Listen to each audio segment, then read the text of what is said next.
Hey friends, we're here in the garage attempting a DIY fun project today that has to do with solar.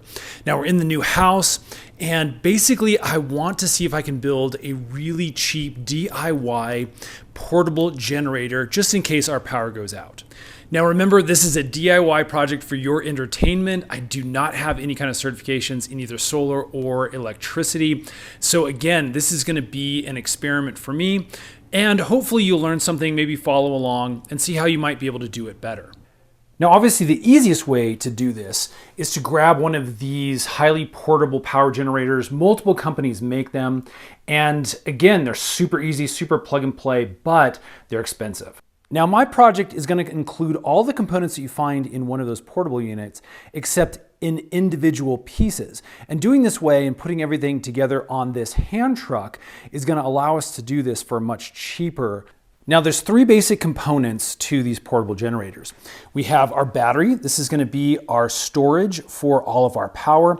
I'm using an eco-worthy 12.8 volt, 300 amp our lithium ion phosphate battery. It's a mouthful, but that's a large capacity. In fact, this is 2 times the amount of that Anchor portable generator that I showed you. So again, one of the main benefits here is that you get a lot more storage capacity by building it yourself. The second thing we need is an inverter. And what this is going to do is it's going to take that DC power and it's going to change it into a power source that your typical house uses, the AC or alternating current. The other thing we're going to need is a solar charge controller.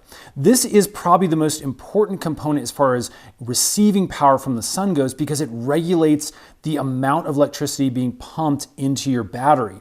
You don't want to overcharge things, and so having this little unit in between your solar panels and your battery ensures protection.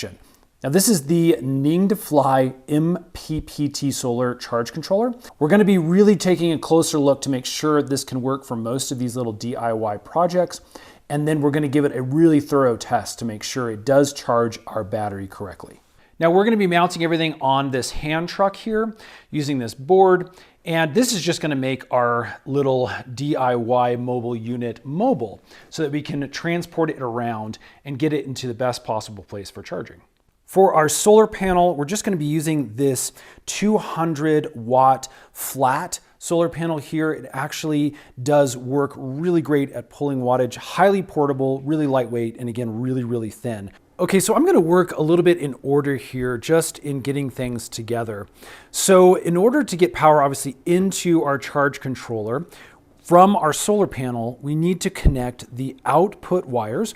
So on here, I've got MC4 connectors, because again, this is a very portable panel. So MC4 connectors, and we're going to need to get that into our charge controller somehow. So what I have here is 2 very short wires, same gauge. One is going to be for our negative with the male end. One's going to be the positive over here with our female end MC4s. And those are going to connect straight up into the charge controller. I'm going to strip these back.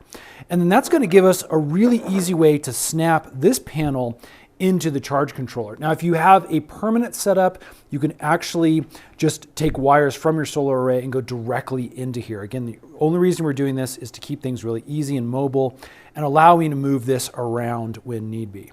Okay, we've got our wire stripper, but let's go ahead and see how much we need to strip back. I'm going to open up our little panel here where we can find our connection screws for the input, and let's take a look at how things are set up. With those screws removed, we can then take the panel off, and this is going to give us access to the screws that again clamp down these little bars here. So let's go ahead and reverse those screws out, and it'll give us a general idea of what we need to strip back in order to get our wires in. Now what you can see is that on the left here, it's opened up a slot for us to push that wire in. Now it's actually not very far. I was able to use my wire stripping tool. It's basically all we need is just that amount. You can see this is going to push in there. That's plenty of clearance. I'll just tighten that screw down now so everything stays in place. Again, remember we're connecting negative to the black and positive to the red wires. With that screw torqued down, you can see that this wire is not coming out. This is very, very easy. Let's go ahead and do that here with our positive wire. Both of those are tight and in there now. That was a very easy connection. Now you can see as we bring the wires up from the solar panel, again, I'm going to be able to plug this in because the solar panels inside were not getting any energy. You never want to put your charge controller directly into your solar panel without it being connected to a battery because it can overload it. So again, we can just connect this now onto our negative and positive terminals. Again, be very careful when you're doing this, friends. You don't want to do this under load. It also can arc. Now again, looking underneath the controller, you can see there's a couple of options for us. One, we can actually put a load directly on this if we wanted to charge some sort of device that is DC. We don't have anything like that today, so we're going to go straight over here to the battery. And now we're going to make a connection that goes out of the controller and into our battery. Okay, as you can see, we now have our wires coming out of the controller from the battery side, and they are going to terminate in these little ring terminals, which will go onto the battery posts. Now, I've also laid out on my board our inverter. And so basically you can see I've kind of zipped these down with a couple of wood screws here, and then I was able to put some screws underneath here slotted into the back side of this. I also created a little bit of space. Again, we want airflow between these so that we don't overheat anything. I think with all this laid out, it's time to put this board onto our dolly. Okay, so I've got the board now mounted to the dolly.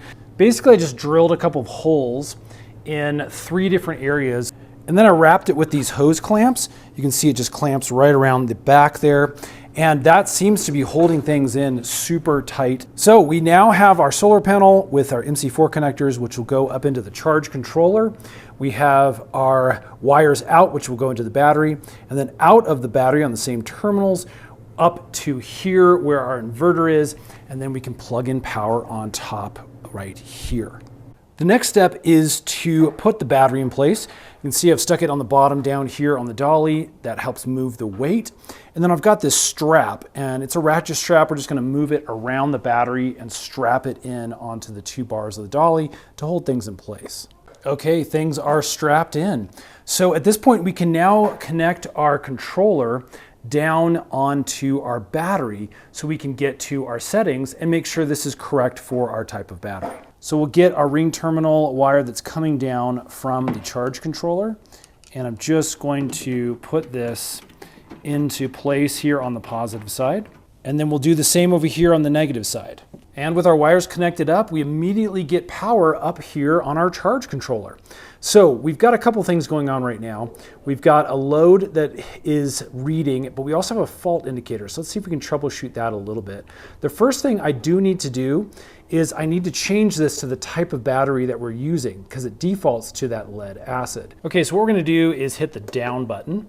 This is going to take us again back to the system settings. I'm going to push and hold the enter button here. And then as you can see, we have some settings here. So let's go ahead and do the DC output first. And I want this to be off. So I'm going to push it down like that and hit enter because we're not, again, doing a load on this thing.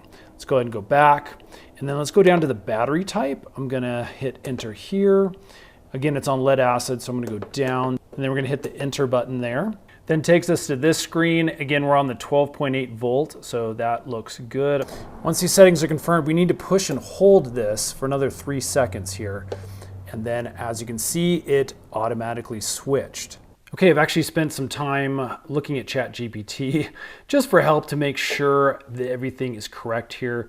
And again, it confirmed that these are the correct settings. Now again, we've got this fault light flashing, and I believe it's because I've connected up everything to the battery, but nothing again to the solar panels. Let's go ahead and connect the solar panel up here indoors, and then we'll put the solar panel out on the edge of the garage out here into the sunlight so we can test to see if we are getting good input and are able to charge. I'm going to leave the inverter unplugged for now. Again, I want to test each of these system pieces individually to make sure we're connected correctly. Okay, we've got our solar panel laid out. You can see the wires coming in here.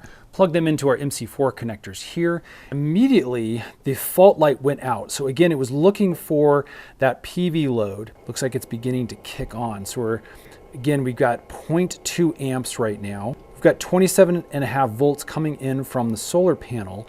So you can see we've got the QC charge right here, the status now. And you can see the amount of wattage that we're beginning to produce.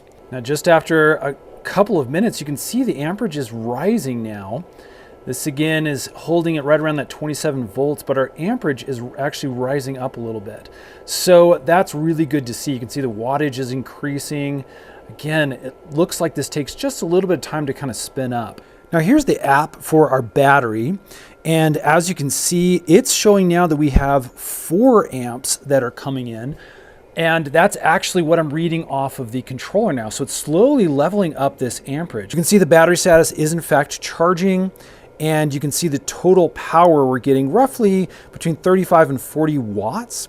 So this is just super fun to see, friends. If you've never worked with solar, when you start getting free energy, it just makes you really excited, especially when the setup is fairly simple. Now for safety purposes, what's needed now is a couple of fuses, one in between the inverter and the battery, one in between the charge controller and the battery. Those will both go on the positive lines, and that just prevents power surges that can ruin your different components. Okay, so now that we're charging correctly, it's time to hook up our inverter and make sure we can get a power load off of this battery. Okay, I've disconnected the solar panel again for safety. Don't want a lot of energy coming in. And then what I'm gonna do on the battery is I'm just gonna actually push and hold this off so that it goes into the storage mode. And that actually, as you can see on the controller, as soon as I do that, it cuts the power. So again, just a little extra safety feature right there that I really like about this battery. We've got our cables here for the inverter, and I'm just going to put those on top of the charge controller cables there on their respective posts. This will go to the positive, obviously black will go to the negative. Okay, inverter cables are hooked up. For our load test, I'm going to be running something that pulls a lot of wattage. This is a heat gun. Anything that requires heat is really going to pull a lot of watts. So as you can see up here, 1600 watts at its height. So yeah, this should provide a great test for this specific setup. Now this specific inverter only offers 2000 watts, continuous watts. You really do want to make sure you have a setup that can handle all of the things that you want to throw at it. So I'll go ahead and plug this in to one of our outlets here. We have 3 of them we could use. We're going to come down here and I'm going to turn the battery on. The controller is on. Let's go ahead and turn the inverter on over here. And as you can see, that is powering up, showing 6 watts, most likely just to run this LCD. But let's go ahead and fire up this and see what this actually cranks up to. I'm going to kick it up on the highest setting. Operating great so far. Let's check the wattage. You can see it's at about 1450. So that's pushing it pretty good. And everything seems to be working. Now, most of us during emergency outages are going to be running things like these little lights and stuff. We'll plug it into one of the other outlets here, and let's go ahead and run both of these appliances at the same time.